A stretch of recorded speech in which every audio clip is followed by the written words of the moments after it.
साल था 2017।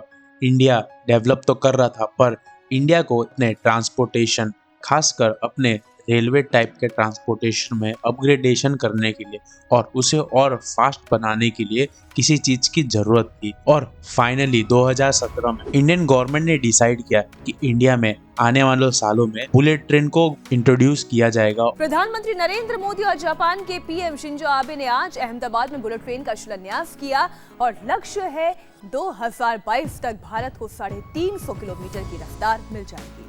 Back to 2025। आज 8 सालों के बावजूद भी ये प्रोजेक्ट पूरी तरीके से चल नहीं पाया, जिसकी डेडलाइन 2022 को ही रखी गई थी कि 2022 तक बुलेट ट्रेन इंडिया में फाइनली ऑपरेशनल हो जाएगा, मुंबई टू अहमदाबाद के बीच में। पर आज तक बुलेट ट्रेन तो छोड़ो, बुलेट ट्रेन के ट्रैक्स भी 100% बनाए नहीं गए। पर ऐसा आखिर हुआ क्यों कि 2022 का प्रोजेक्ट जो फाइनलाइज्ड ऑपरेशनल हो जाना चाहिए था 2025 में भी अभी तक ऑपरेशनलाइज्ड नहीं है, और अभी भी उसे बनने में 2028 तक लग जाएंगे, 3 साल और। तो इसके कई कारण है, कुछ नेचुरल है, कुछ पॉलिटिकल है, कुछ काम करने में लेजीपन है। पर आज हम जानेंगे कि आखिरकार इंडिया का तो सबसे मेगा प्रोजेक्ट था, प्रीमियम मेगा प्रोजेक्ट था, जिसमें 1 लाख करोड़ रुपए से भी ज्यादा लगने वाले थे और इंडिया के ट्रांसपोर्टेशन सेक्टर में एक बूम देने वाला था। आज क्या हुआ कि वो आज तक भी बन के तैयार नहीं हुआ है और अभी भी काफी साल लगेगी उसे बनने में। चलिए पहले इस प्रोजेक्ट का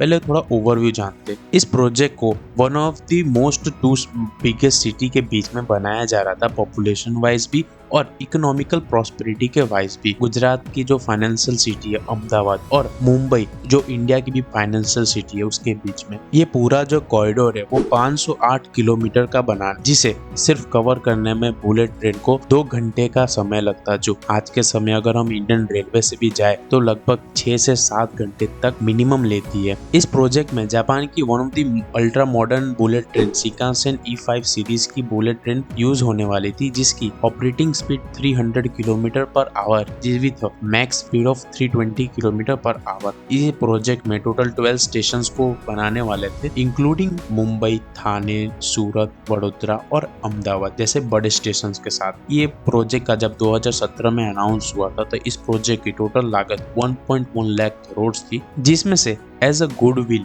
या फिर पॉलिटिकल रिलेशन अच्छे होने की वजह से जापान 80% तक खर्चा खुद उठाने वाला था, अप टू 88,000 करोड़, जो जापान ने पूरा लोन 0.1% के इंटरेस्ट रेट पे 50 सालों तक दिया था, जिसमें 15 साल ग्रेस पीरियड के तौर भी दिए। देखो पहला जो प्रॉब्लम आया था ना इस प्रोजेक्ट में वो इंडिया में कॉमन, इंडिया के कोई भी इंफ्रास्ट्रक्चर प्रोजेक्ट्स में आता है, जो है लैंड एक्वाजिशन का प्रॉब्लम। इंडिया में कोई भी मेगा प्रोजेक्ट बनाने जाओ उससे पहले जमीन को एक्वायर करना पड़ता है, जो इंडिया में काफी दिक्कतदायी है। इस प्रोजेक्ट में टोटल गुजरात, महाराष्ट्र, दमन, दीव से 1396 हेक्टेयर्स लैंड को एक्वायर करना, जिसमें ये पूरा प्रोजेक्ट बनने वाला था। जिसमें से गुजरात में 100% लैंड एक्वायर तो हो गया था 2024 तक, पर महाराष्ट्र में उसी टाइम तक सिर्फ 80% लैंड एक्वायर हो पाया। जो आप देख सकते हैं कि 2022 की डेडलाइन होते हुए भी 2024 लग गया खाली प्रोजेक्ट के लिए जमीन को खरीदने में। तो इससे आपको पता चल जाएगा कि इंडिया में कोई भी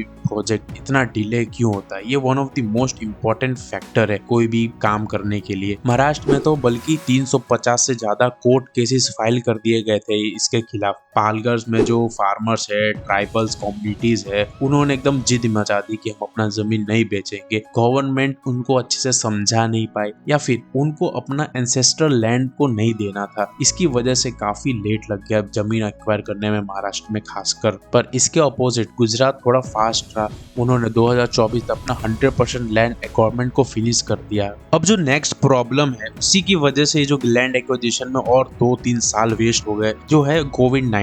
ऑफ कोर्स जब 2019 में जब कोविड-19 का पहला वेव आया उसकी वजह से पूरा इंडिया लॉकडाउन में चल गया था। मिनिमम 15 मंथ्स के लिए पूरा इंडिया लॉकडाउन था, जिसकी वजह से इंडिया का मार्केट कोई भी चीज काम नहीं कर रही थी। इंडिया में 15 महीना तक कंस्ट्रक्शन फ्रीज हो चुका था। तो ये जो प्रोजेक्ट बनाने के लिए जो मेन इक्विपमेंट्स होते थे, टनल बोरिंग मशीन्स चाहिए थी टनल्स बनाने के लिए, वो जापान, जर्मनी में स्टक हो गई थी। जो जापान के इंजीनियर्स थे जो साइट इंस्पेक्शन करना चाहते थे वो इंडिया नहीं आ सकते थे, और उस समय मटेरियल का कॉस्ट भी 20 से 30% बढ़ गया था, जिससे प्रोजेक्ट का भी कॉस्ट काफी बढ़ गया था। ये तो ऐसा ही हो गया था कि रॉकेट हमको आज उड़ाना है, उसका इंजन 12 महीने 13 महीने बाद आ रहा है। पर जब ये प्रोजेक्ट ने बड़े ग्लोबल पैंडेमिक से निकलने लगा तो महाराष्ट्र की गवर्नमेंट ने एक रेड फ्लैग उसे दे दिया। उद्धव ठाकरे एमपीए गवर्नमेंट थे, उन्होंने ये प्रोजेक्ट को स्लो कर दिया। उन्हें कोई विजन नहीं लगा, उनके लिए ये प्रायोरिटाइज था, तो उसे काफी प्रोजेक्ट को स्लो कर दिया। पर वहीं गुजरात में ये प्रोजेक्ट को स्लो नहीं किया गया, जिसकी वजह से हम देख सकते हैं कि 2026 तक गुजरात में ट्रायल्स के साथ साथ ऑपरेशनल भी होने लगेंगे बुलेट। पर जैसे ही 2022 में गवर्नमेंट चेंज हुई, शिंदे और फडणवीस गवर्नमेंट्स आई, तो उन्होंने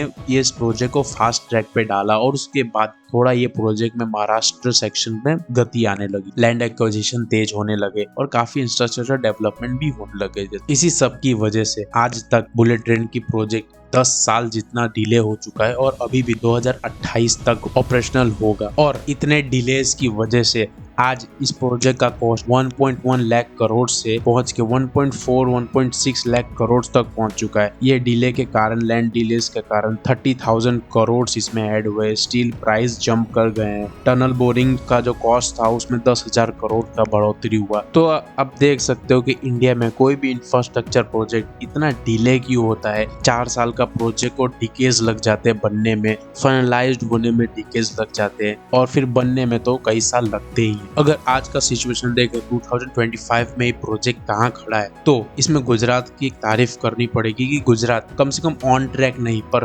महाराष्ट्र से काफी जल्दी अपने स्टेट में ऑपरेशन चालू कर देगा। 2026 तक बिलीमोरा और सूरत के बीच में ट्रायल रन स्टार्ट हो जाएंगे और अभी 270 to 80% काम कंप्लीट तक हो चुका है। 300 किलोमीटर वायडक्ट्स बनाए जा चुके हैं और 25 जापानीज E5 के जो ट्रेन सेट्स है वो 2027 तक पहुंच भी जाएंगे इंडिया में ऑपरेशन करने के लिए। हाँ, तो आप कह सकते हो कि फाइनली 2028 में जाके फाइनली इंडिया को अपना एक फर्स्ट बुलेट ट्रेन प्रोजेक्ट मिलेगा और जो होपफुल इंडिया में आने वाले जो साल है उनमें रेल ट्रांसपोर्टेशन में एक नए चेंज ला सकते